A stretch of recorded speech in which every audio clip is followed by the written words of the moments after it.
नमस्कार दोस्तों, आप सभी का स्वागत है। मध्यकालीन भारत के इतिहास का लेक्चर नंबर ये 24 होगा और विजयनगर साम्राज्य को आज समाप्त कर देंगे हम। विजयनगर साम्राज्य में कुल 4 वंश आपको पढ़ने होते हैं। पहला वंश आपने पढ़ा संगम वंश, दूसरा वंश पढ़ा सालू वंश, तीसरा वंश पढ़ा तुल्लु वंश और चौथा और आखिरी वंश है आरवीडू वंश। मुख्य तौर पर 1570 ईस्वी से लेकर 1646 तक, कहीं कहीं आपको 1649 मिल जाएगा, कहीं कहीं 1652 मिल जाएगा। तो घबराने वाली कोई बात नहीं है। अलग अलग इतिहासकारों के द्वारा ये अलग अलग टाइम पीरियड बताया गया है।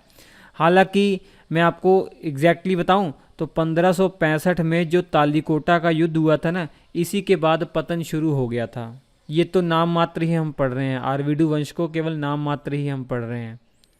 विजयनगर साम्राज्य में अगर इसे ना भी पढ़ें तब भी कोई प्रॉब्लम वाली बात नहीं है, क्योंकि जो आरवीडू वंश के जो शासक आएंगे, जो तिरुमल आरवीडू वंश की स्थापना करेंगे ना, तो वो अपनी राजधानी को विजयनगर नहीं बनाते हैं। तो विजयनगर साम्राज्य का मतलब ऐसा साम्राज्य जिसकी राजधानी विजयनगर हो, और वास्तविक तौर पर आरवीडू वंश के जो शासक हैं इनकी राजधानी विजयनगर नहीं थी।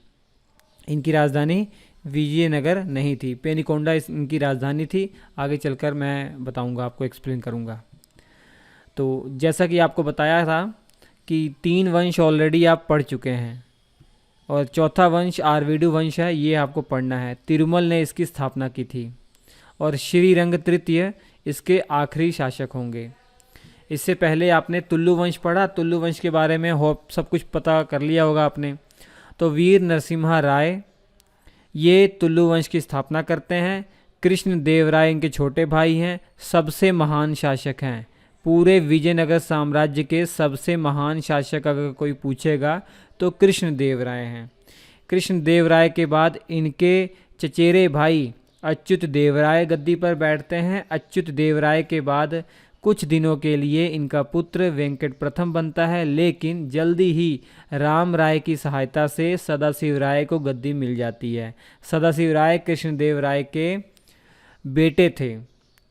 तो कृष्णदेव राय के बाद गद्दी पर क्यों नहीं बैठे? क्योंकि उस समय इनकी उम्र बहुत छोटी थी। तो अच्युत देव राय जब इनकी मृत्यु हो जाती है तो उसके बाद इनको गद्दी मिलती है। किसकी सहायता से? राम राय की सहायता से। राम राय कृष्णदेव राय के दामाद थे। राम राय जो थे ना, वो कृष्णदेव राय के दामाद थे। तो सदाशिव राय जो है गद्दी पर बैठते हैं, लेकिन में मुख्य तौर पर संरक्षक कौन होते हैं? संरक्षक राम राय होते हैं। तो देखा जाए वास्तविक तौर पर 1542 से लेकर 1565 तक राम राय जो थे ये संरक्षक बने हुए थे। तो वास्तविक शासक राम राय ही थे, सब कुछ राम राय ही संभाल रहे थे। और 1565 ईस्वी में तालीकोटा का युद्ध होता है, आप सभी जानते ही हैं। तालीकोटा का जो युद्ध हुआ था वो 1565 हुआ था। इसमें जो दक्कन के 4 सुल्तान थे, अहमदनगर, बीजापुर और बीदर, गोलकुंडा, ये 4 जो राज्य हैं ये आपस में संघ बनाते हैं और अटैक कर देते हैं विजयनगर साम्राज्य पर। तो राम राय की हत्या कर दी जाती है। उसके बाद 1565 में एक तरीके से पतन होना शुरू ही हो गया था विजयनगर साम्राज्य का। तो 1565 में करते क्या हैं, राम राय के जो भाई हैं तिरुमल, वो सदाशिव को उठा लाते हैं और ले जाते हैं उसे पेनिकोंडा ले जाते हैं। आंध्र प्रदेश में जगह पड़ती है। और 1565 से लेकर 1565 से लेकर 1570 तक सदाशिव राय जिंदा रहते हैं। तो इतिहासकारों में मतभेद है कि तिरुमल उस समय शासक थे या सदाशिव राय शासक थे, इसके बारे में मतभेद है। तो तिरुमल क्या करते हैं, 1517 में सदाशिव राय की हत्या कर देते हैं। और 1570 ईस्वी में एक नए साम्राज्य की शुरुआत करते हैं, जो कि है आरवीडू वंश, जिसे आप पढ़ने वाले हैं। तो आरवीडू वंश की शुरुआत तिरुमल के द्वारा हुई थी। तो तिरुमल ने क्या किया, तुल्लु वंश को समाप्त किया। तुल्लु वंश के शासक सदाशिव राय को मार दिया और एक नए साम्राज्य की शुरुआत की। इसीलिए विजयनगर साम्राज्य में इसे तृतीय बलापहार कहते हैं। मतलब बलपूर्वक किसी साम्राज्य को, किसी वंश को समाप्त करके एक नए वंश की स्थापना की गई है। प्रथम बलापहार तब हुआ था जब संगम वंश को समाप्त करके सालू वंश आया था। द्वितीय बलापहार तब हुआ था जब तुल्लु वंश आया था साल्लु वंश को समाप्त करके। वैसे ही तृतीय बलापहार की जो घटना है, तुल्लु वंश को समाप्त करके आरवीडु वंश की शुरुआत की जा रही है। आरवीडु वंश की शुरुआत की जा रही है। तो देखिए, आरवीडु वंश में स्थापना तो तिरुमल देव राय के द्वारा हुई थी। 1570 में स्थापना हुई थी, 1572 तक जिंदा रहते हैं। उसके बाद श्रीरंग प्रथम आते हैं 1572 से 1586, और इसके बाद वेंकट द्वितीय आते हैं 1586 से 1614 ईस्वी तक। तो 1614 से 1617 तक श्रीरंग द्वितीय आते हैं, और 1617 से 1632 तक रामदेव आरवीडु आते हैं। वेंकट तृतीय 1632 से 1642 तक गद्दी पर बैठते हैं। श्रीरंग तृतीय 1642 के बाद 1646 कहा जाए, 1649 कहा जाए, 1652 भी कह सकते हैं, तब तक ये गद्दी पर रहते हैं। नाम मात्र के ही ये सब शासक थे। इनके बारे में आपको कुछ ज़्यादा पढ़ने की ज़रूरत नहीं है, केवल 2 शासकों के बारे में पढ़ना है। पहला तो तिरुमल देव राय, इनके बारे में पढ़ लेना है। उसके बाद वेंकट द्वितीय 1586 से 1614 तक सबसे महान शासक थे आरवीडु वंश के।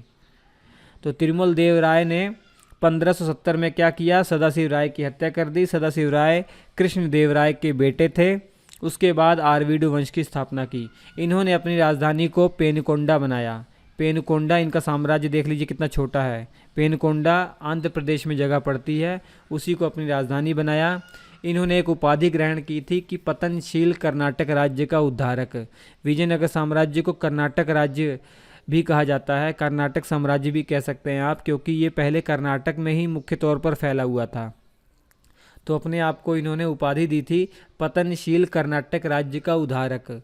तो कर्नाटक जो राज्य था, विजयनगर साम्राज्य था, ये पतन हो चुका था, इसका पतन हो चुका था। तो इन्होंने उसको थोड़ा सा संभाला, इसलिए अपने आप को ये उपाधि दी।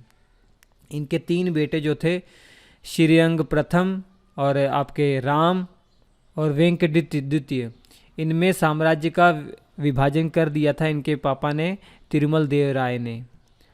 तो श्रीरंग प्रथम आते हैं शासक, उसके बाद वेंकट द्वितीय आते हैं। इन्हीं के बारे में आपको पढ़ना है कि सबसे महान शासक आरवीडु वंश के, याद रखिए आरवीडु वंश के सबसे महान शासक हैं वेंकट द्वितीय। 1586 से 1614 ईस्वी तक इनका शासन रहता है।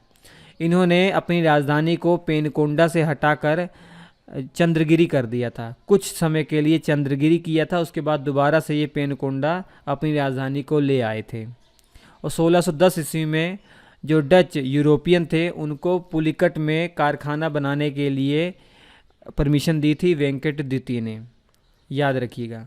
तो एक और महत्वपूर्ण प्रश्न बनता है कि विजयनगर साम्राज्य की राजधानियाँ क्या क्या थी। ठीक है, राजधानियाँ क्या क्या थी। पहली राजधानी आपको बताया था एनेगोंडी थी,